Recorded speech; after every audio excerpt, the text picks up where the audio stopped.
नमस्कार दोस्तों, आज मैं आप लोग के लिए एसएससी जीडी एग्ज़ाम 2024 21 फरवरी सेकेंड शिफ्ट का एग्ज़ाम समाप्त हो चुका है। इनमें पूछे गए सही प्रश्न मिल चुके हैं जो आपका 100% रियल और ऑथेंटिक क्वेश्चन है। और जिन्हें इसका पीडीएफ चाहिए वो हमारे टेलीग्राम या व्हाट्सएप ग्रुप पे जुड़ सकते हैं। डिस्क्रिप्शन लिंक दे दिया गया है। या आप हमारे व्हाट्सएप नंबर से पीडीएफ प्रोवाइड कर सकते हैं 8210007585 से। पहला प्रश्न दिया गया था, मौर्य वंश की राजधानी कहाँ थी? तो मौर्य वंश की राजधानी पाटलिपुत्र थी। मौर्य साम्राज्य की समयावधि लगभग 321 ईसा पूर्व से 185 ईसा पूर्व तक था। मौर्य साम्राज्य में राजधानी पाटलिपुत्र और तक्षशिला, उज्जैनी, तोसाली और सुवर्णगिरी के प्रांतीय केंद्र में 5 प्रमुख राजनीतिक केंद्र थे। तीसरी बौद्ध परिषद पाटलिपुत्र में आयोजित की गई थी। कौटिल्य का अर्थशास्त्र मौर्य के लिए सबसे महत्वपूर्ण साहित्य स्रोत था। चंद्रगुप्त मौर्य वंश के संस्थापक थे। 322 ईसा पूर्व में चंद्रगुप्त मौर्य ने राजगद्दी पर संभाले थे। अशोक सबसे प्रसिद्ध मौर्य शासक था। वह पहला शासक था जिसने शिलालेखों के माध्यम से लोगों तक अपनी बात पहुंचाने का प्रयास किया। वैशाली ब्रज महाजनपद की राजधानी थी। इंद्रप्रस्थ पांडवों की राजधानी थी। कुशीनगर मल गणराज की राजधानी थी। भामाकलप्पण का संबंध किस नृत्य से संबंधित है? भामाकलप्पण का संबंध कुचिपुड़ी नृत्य से संबंधित है। इसकी उत्पत्ति भारत के आंध्र प्रदेश राज्य में हुई है। यह प्रदर्शन आमतौर पर भगवान कृष्ण और उनकी प्यारी राधा के बीच की प्रेम कहानी बताता है। इससे जटिल कंद ताल, सुंदर लय और चेहरे को ज्वलित भाव शामिल करते हैं। दूसरी पंचवर्षीय योजना के अध्यक्ष कौन थे? तो प्रशांत चंद्र महालनोबिस। इस योजना का मुख्य उद्देश्य बुनियादी और भारी उद्योगों के विकास पर विशेष जोर देने के साथ साथ तेजी से औद्योगिकरण पर बढ़ावा दिया गया था। 1956 की औद्योगिक नीति ने आर्थिक नीति के लक्ष्य के रूप में समाज के समाजवादी प्रतिरूप की स्थापना को स्वीकार किया। और दूसरे पंचवर्षीय योजना का मॉडल धार था पीसी महालनोबिस मॉडल। द्वितीय पंचवर्षीय योजना 1956 से 61 तक था। इसमें आपको द्वितीय पंचवर्षीय योजना में औद्योगिक क्षेत्र पर बढ़ावा दिया गया था। और पहली पंचवर्षीय योजना हेराल्ड डोमर मॉडल पर आधारित थी जो आपका 1951 से 56 तक था। इसमें आपका कृषि क्षेत्र पर बढ़ावा दिया गया था। और पंचवर्षीय योजना के अध्यक्ष जो होते थे भारत के प्रधानमंत्री होते थे। दीपिका देशवाल बनी तीसरी बार भाषण दिए, वो किससे संबंधित है? वो कानूनी अधिकारी दीपिका देशवाल न्यूयॉर्क शहर में संयुक्त राष्ट्र मुख्यालय में भाषण देने वाली पहली और सबसे कम उम्र की भारतीय लड़की बन गई है। उन्हें महिलाओं के अधिकारों और मानवाधिकारों पर भाषण देने के लिए संयुक्त राष्ट्र द्वारा तीसरी बार आमंत्रित किया गया था। पद्म विभूषण 2023 में कितने लोगों को दिया गया है? पद्म विभूषण 6 लोगों को दिया गया। 9 पद्म भूषण और 91 पद्मश्री पुरस्कार से सम्मानित किए गए थे। पद्म विभूषण 2023 में पहला है श्री बालकृष्ण दोषी, मरणोपरांत दिया गया। अन्य वास्तुकला गुजरात राज्य से संबंधित है। दूसरा है श्री जाकिर हुसैन, कला से संबंधित है, महाराष्ट्र राज्य से।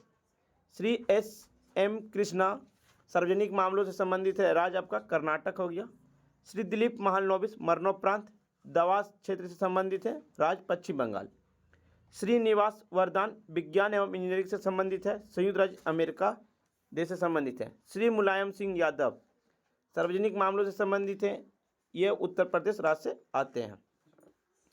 पद्म भूषण 2023 में दिए गए श्री एस.एल. बरेप्पा को साहित्य एवं शिक्षा के क्षेत्र में, कर्नाटक राज्य में है। श्री कुमार मंगलम बिड़ला, व्यापार एवं उद्योग क्षेत्र से, महाराष्ट्र राज्य। श्री दीपधर, विज्ञान एवं इंजीनियरिंग, महाराष्ट्र राज्य। सुश्री वाणी जयराम, कला, तमिलनाडु राज्य से। स्वामी चिन्ना जय्यर, अन्य अध्यात्म, तेलंगाना राज्य से संबंधित है। सुश्री सुमन कल्याणपुर, कला क्षेत्र से, महाराष्ट्र राज्य। श्री कपिल कौर, साहित्य एवं शिक्षा क्षेत्र से संबंधित है, दिल्ली से। सुश्री सुधा मूर्ति, सामाजिक कार्य से संबंधित है, राज्य हो गया कर्नाटक। श्री कमलेश डी पटेल, अन्य अध्यात्म, तेलंगाना राज्य से है। फीफा कप 2022 कहाँ आयोजित किया गया? कतर में आयोजित किया गया। फीफा विश्व कप के आयोजन 1930 ईस्वी में शुरू हुआ, जो 1942 और 46 को छोड़कर हर 4 सालों में आयोजित किया गया था। द्वितीय विश्व युद्ध के कारण छूटा गया था। 2022 विश्व कप कतर में आयोजित होने वाले फीफा विश्व कप का 22वां संस्करण था। प्रत्येक विश्व कप की समाप्ति के साथ आने वाले वर्ष को मेजबानी की घोषणा की जाती है। इस टूर्नामेंट में 32 टीमों ने हिस्सा लिया। इन 32 टीमों को 4-4 टीमों के 8 ग्रुप में बांटा गया था।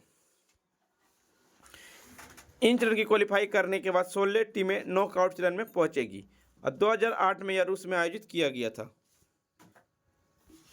बेरियम ऑक्साइड का रासायनिक सूत्र क्या है? Ba कोष्टक OH2। महाराजा रणजीत सिंह स्वर्ण कप किससे संबंधित है? हॉकी से संबंधित है।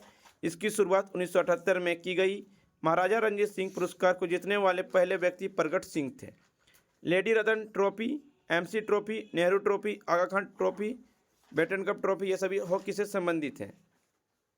महाराजा रणजीत सिंह 1792 से 1839 तक पंजाब में सिख शासन की स्थापना किए थे। Prithvi Singh cup, Ezra cup, Radha Mohan cup polo cup से संबंधित है। CK Naidu trophy, Deodhar trophy, लिप trophy, Rani Jhansi trophy, Ranjit trophy सभी क्रिकेट ट्रॉफी से संबंधित है। Durand cup, Nixon gold cup, बंदकोट ट्रॉफी, रोवर्स कप सभी फुटबॉल ट्रॉफी से संबंधित है। मंगल पांडे किस आंदोलन से जुड़े हुए थे? 1857 के विद्रोह से जुड़े हुए थे। विद्रोह 29 मार्च 1857 को शुरू हुआ था। यह बरहामपुर बैरकपुर में 19वें इन्फेंट्री नहीं शुरू की। एनफील्ड राइफल का उपयोग करने से इनकार कर दिया। अब पैदल सेना को भंग कर दिया था।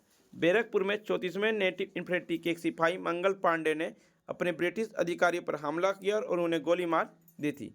मंगल पांडे का जन्म 19 जुलाई 1827 को हुआ था। 1857 के क्रांति का होने का मुख्य कारण थे, विद्रोह का मुख्य कारण थे वे समकालीन धार्मिक, सामाजिक, राजनीतिक और आर्थिक परिदृश्य थे।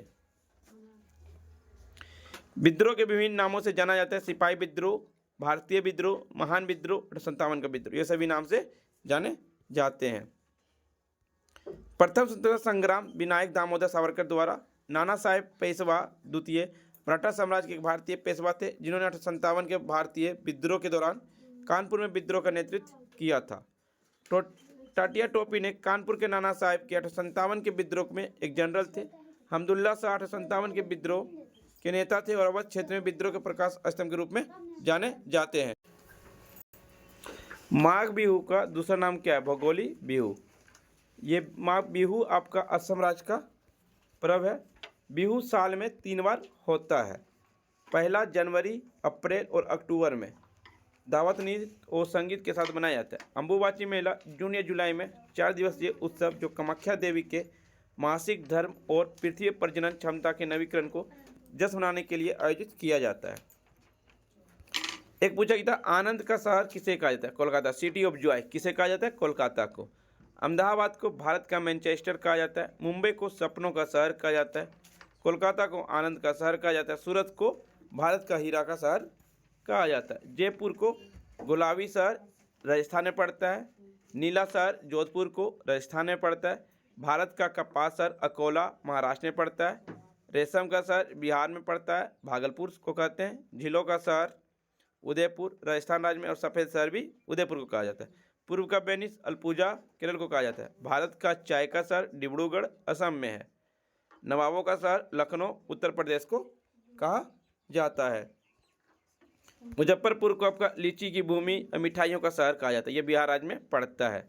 चमड़े का शहर कानपुर उत्तर प्रदेश राज्य में पड़ता है। डेक्कन की रानी पुणे को कहा जाता है, महाराष्ट्र राज्य में पड़ता है। नारंगी शहर नागपुर महाराष्ट्र राज्य में पड़ता है। भारत की शराब राजधानी महाराष्ट्र नासिक को कहा जाता है।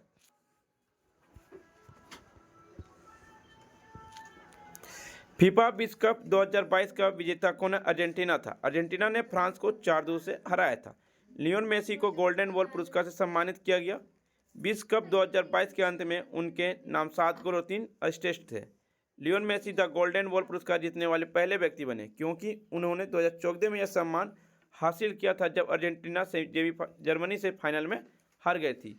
एंजो फ्रांडिजो को young player of the award से नवाजा गया और एमी मार्टिनेज को गोल्डन ग्लव अवार्ड से नवाजा गया था।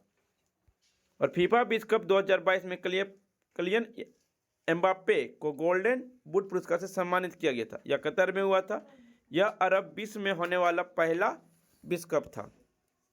अंकिता रैना किस खेल से संबंधित है? अंकिता रैना टेनिस खेल से संबंधित है। या 7 फरवरी 2021 को अंकिता रैना ने ऑस्ट्रेलियन ओपन के डबल्स इवेंट के लिए क्वालिफाई किया और ग्रैंड स्लैम का मुख्य ड्रॉ में जगह बनाने वाली 5वीं भारतीय महिला बनी थी। एक पूछा गया था, राज्यसभा सदस्य में अधिकतम संख्या कितनी होती है? 250 होती है। राज्यसभा अनुच्छेद 80 के तहत आता है। राज्यसभा एक अस्थायी सदन और इसका विघटन नहीं होता है। इसकी अधिकतम संख्या 250 हो सकती है। वर्तमान में राज्यसभा में कुल सदस्य 245 हैं, लेकिन हर दूसरे वर्ष में 1/3 सदस्य सेवानिवृत्त हो जाते हैं और प्रत्येक तीसरे वर्ष शुरुआत में नए चुनाव और राष्ट्रपति के नामांकन से उनकी खाली सीटों को भरा जाता है। राज्यसभा में SC और ST के लिए कोई सीट आरक्षित नहीं है।